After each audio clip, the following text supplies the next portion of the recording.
everybody, this is part 2 of my craft room.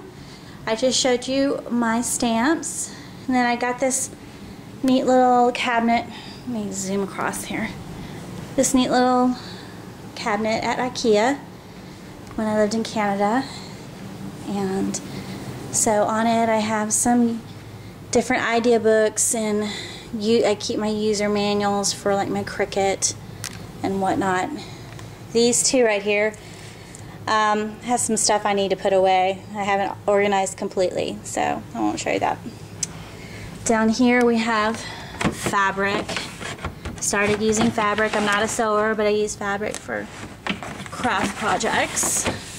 Over here is extra ribbon. And down here I have a couple of bins that have some old scrapbooking tools. And over here I have, paper liners and manila envelopes, things like that. So over here, I showed you in a previous video, this is where I keep all of my Cricut cartridges, right here in these embroidery floss bins, and I keep all of the booklets and overlays in photo storage boxes. I jazzed it up with a cute little Cricut bling. That's from the Cricut Everyday cartridge. Totally the only reason I got into the Cricut Circle, because I wanted that cartridge, and now I'm really glad I'm in the Cricut Circle. So then we have my ink, Stampin' Up! Ink. I'm kind of a collector of tools, I'll have to admit. So these are various different inks I have. Up here I have some eyelets.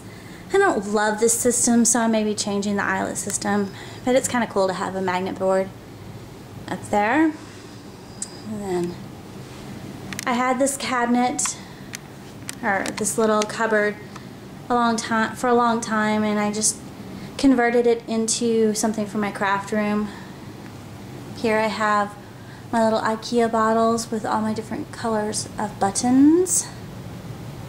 Then I have some stamp wheels, my Stampin' Up! Stamp wheels, and all of my lovely bling, and my little sign I made in one of my videos.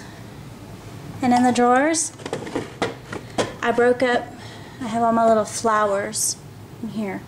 Like the whites, the creams, the pinks, and the reds, and that one.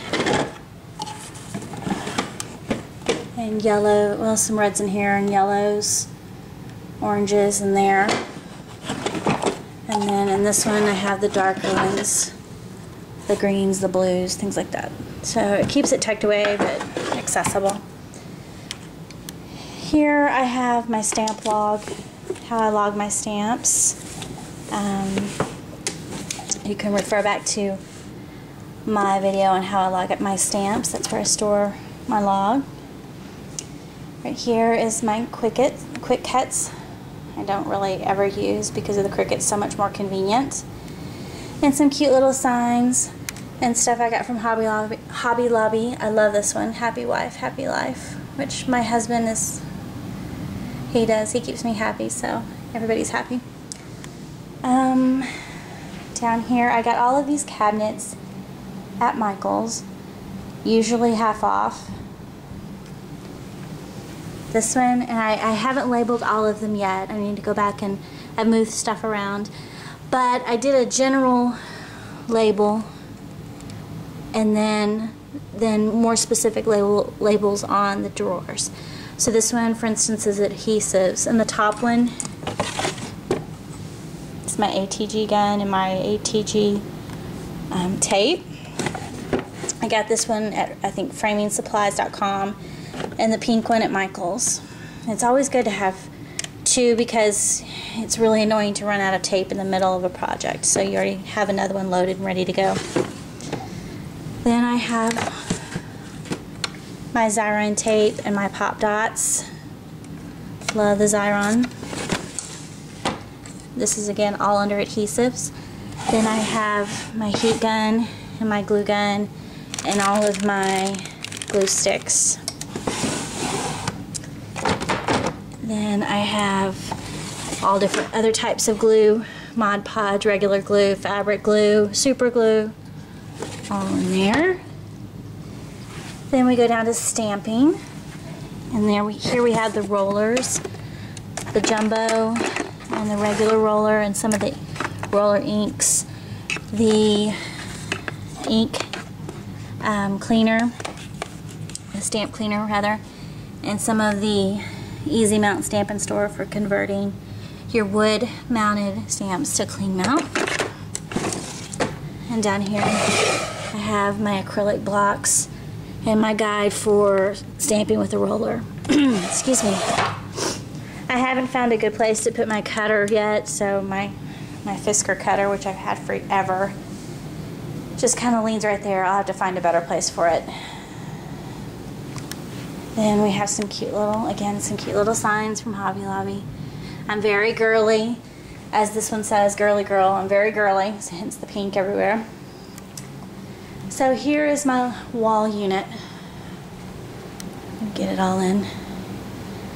It is, my husband and I made it. It's a pink, what do you call it? The pink board with the holes in it, whatever you call it. And then I bought the ribbon organizers from Michael's, half off again, and just put them in rainbow color. And I've started developing a system. I haven't done it completely because sometimes I buy duplicates of ribbon. For instance, this, I have 4 of those, and I'm going to start running out of room because I do have a ribbon fetish. I like to buy ribbon. And so what I've started doing, when I have a duplicate, when I know I have extra, I put a little red pin on it saying I have more than 1 roll, and I keep the extra rolls down here. So I haven't done that with all of the ribbon yet, but that's the plan. I have a plan in place. And then this is really handy to hang my mats, my Cricut and Cricut Imagine mats off of. It's very accessible and keeps them out of the way. And then under that, love this sign too. Today was a total waste of makeup. Have you had one of those days? You're like, why did I bother putting makeup on? Then I bought some buckets on clearance at Hobby Lobby, and here I have my USB cords for my Cricut and an extension cord, easily accessible. Then I have my foam brushes that I've been using a lot of with the Mod Podge, and just some paint brushes, easily accessible. So if somebody's wondering about the art, the Barbie art, my mom and I really like Barbie. And it just so happens there's a fabulous artist here in Oklahoma City, Debbie Curtis, DebbieCurtisArt.com, and she does some fabulous paintings, and then my mom and I have several of her paintings. So if you're wondering about the art. So that's part 2. Stick around for part 3. Thanks a lot.